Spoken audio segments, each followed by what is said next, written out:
अस्सलामु अलैकुम वरहमतुल्लाह। एक भाई ने सवाल किया है कि अगर कोई शख्स वॉशरूम में बरहना हालत में यानी मुकम्मल कपड़े उतार कर गुस्ल करता है तो क्या उसका वज़ू होगा? वो उसी वज़ू के साथ नमाज पढ़ सकता है या नमाज पढ़ने के लिए उसे दोबारा वज़ू करना पड़ेगा? क्या हुक्म है? देखिए, इसका जवाब ये है कि गुस्ल करते हुए अगर आज़ाए वज़ू यानी जिन आज़ा का धोना फ़र्ज़ है, वज़ू में कितने फ़र्ज़ हैं? नंबर 1 पर चेहरा धोना, नंबर 2 पर दोनों बाजुओं कोहनियों समेत धोना, नंबर 3 पर चौथाई सर का मसाह करना, नंबर 4 पर दोनों पाँव टखनों समेत धोना। ये वज़ू के 4 फ़राइज़ हैं, ठीक है। अगर आज़ाए वज़ू धुल जाएं, वज़ू में जिन आज़ा का धोना फ़र्ज़ है, अगर उन पर पानी बह गया तो आपका वज़ू भी हो जाएगा। ज़ाहिर बात है, जब आपके ऊपर गुस्ल फ़र्ज़ है तो गुस्ल का तीसरा फ़र्ज़ कौन सा है? पूरे बदन पर पानी बहाना। जिस्म का कोई भी हिस्सा बाल बराबर भी खुश्क रह गया तो आपका गुस्ल नहीं होगा।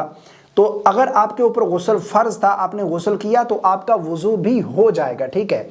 अब गुस्ल करने के बाद अगर कोई ऐसा मामला पेश नहीं आता आपके साथ कि जिससे वज़ू फासिद हो जाता है तो आप उसी वज़ू के साथ नमाज पढ़ सकते हैं। आपका वज़ू बाकी है, आपको दोबारा वज़ू करने की हाजत बिल्कुल नहीं है। अच्छा, इसमें कन्फ्यूज़न क्यों पैदा होती है? बहुत सारे लोग ये समझते हैं कि अगर बरहना हो गए यानी कपड़े उतार लिए तो आपका वज़ू जाता रहेगा। ये बहुत बड़ी गलतफहमी है, ये बहुत बड़ी गलतफहमी है जिसको दूर करने की ज़रूरत है।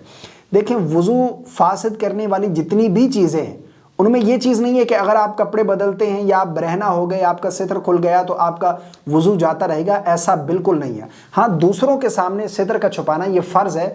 अगर आप जो है वो सितर को खोलते हैं दूसरों के सामने तो ये जायज़ नहीं है शरअन, लेकिन इससे आपके वज़ू में कोई फ़र्क नहीं पड़ेगा। अगर आप गुस्ल करने के बाद कपड़े बदलते हैं तो इससे भी आपका वज़ू नहीं जाएगा। अगर इसी तरह शर्मगाह पर नज़र पड़ जाए तो इससे भी वज़ू में कोई फ़र्क नहीं पड़ेगा। बहुत सारे लोगों को इस हवाले से बहुत ज़्यादा कन्फ्यूज़न रहती है कि इससे हमारा वज़ू टूट जाएगा। ऐसा बिल्कुल नहीं है।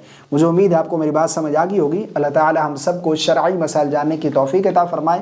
अस्सलामु अलैकुम वरहमतुल्लाह।